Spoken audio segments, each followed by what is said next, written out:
Well, good morning, everyone. Let's take our Bibles to Mark chapter number 5 for our Sunday morning recap. Something I really love to do is to let you know what we did on Sunday. But before we do, let me remind you of this, that at the Journey Baptist Church, we are having our neighborhood harvest on the 31st from 6 to 8. We would love to have you bring your kids out and enjoy that with us. Lots of candy, carnival games, trunk or treat. There might even be some food items there as well. So just come on out and enjoy that.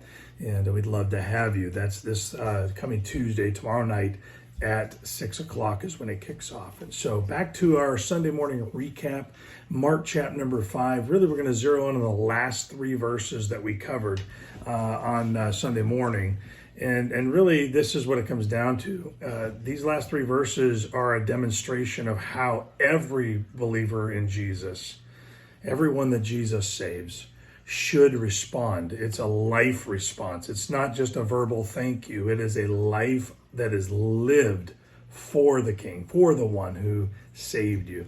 The man we're told about in this story is really, it seemed like the kind of person that will never change. Their lives are so consumed.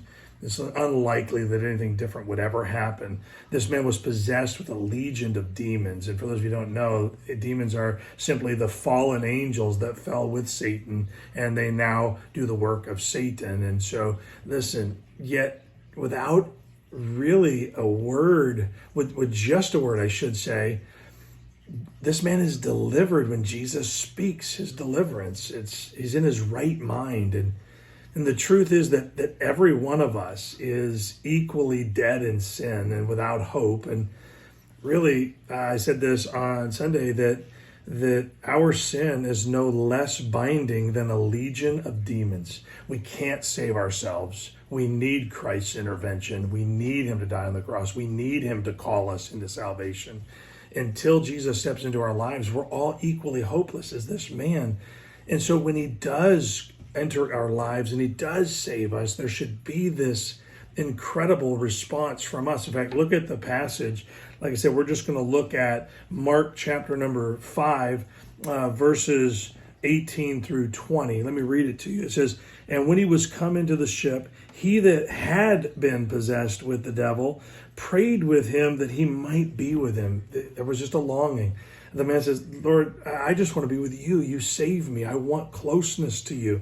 Howbeit, Jesus suffered him not, but said unto him, "Go home to thy friends and tell them how great things the Lord hath done for thee, and hath had compassion on thee." He says, no, better than going and traveling the world with me, why don't you go back to the people that lost you and show them what I have done for you. Show them what God has given to you, that compassion that he's shown.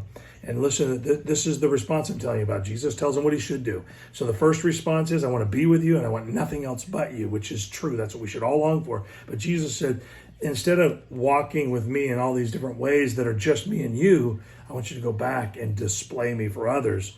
This is his response. "And he departed and began to publish in Decapolis how great things Jesus had done for him, and all men did marvel." So he didn't just go back and tell a few friends. "I told my 3 friends, I guess I'm done for the rest of my life. God has no other further plans for me." He told everyone within a reasonable distance of him that he could tell. And I don't mean in a back alley or on a side street or off to the side. This guy publishes it. It's almost like he's writing a book about it. It's almost like he took an ad out in the paper or put social media ads everywhere, what God had done for him. And that is the response that every single person God saves should have. Let that sink in. Is that what he's getting from you? Have a great day.